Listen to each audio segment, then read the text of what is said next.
Listen closely. Before this land had a name we proudly called our own, it was shaped under Чужая власть, under foreign rule. North Sumatra was once just a piece of something larger, a vast territory called Gouvernement van Sumatra, controlled, defined and commanded from above, with Medan as its centre.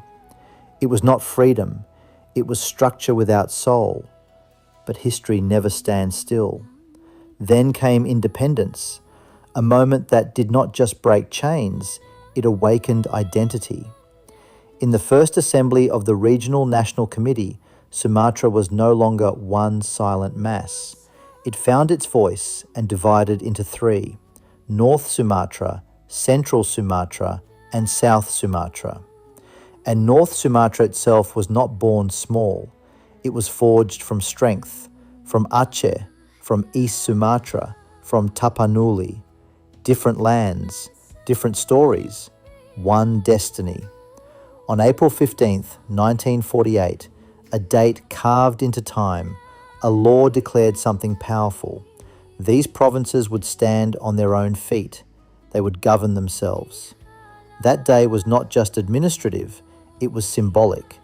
It was the birth of ownership, of dignity, of self-determination. But the journey was not easy.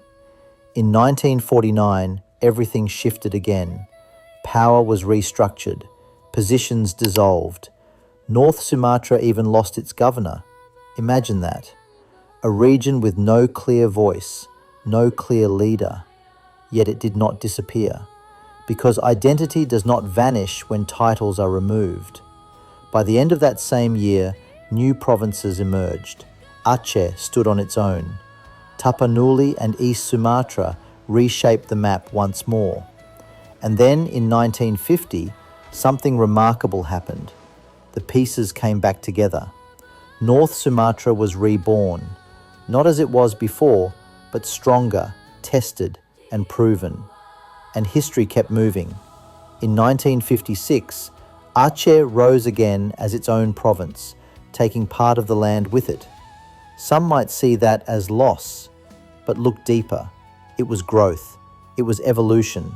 It was proof that this region was never static. It was always becoming.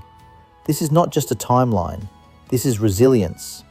From colonial control in 1854 to identity in 1948, to fragmentation and rebuilding in 1949 and 1950, to transformation in 1956. North Sumatra is not just a place on a map.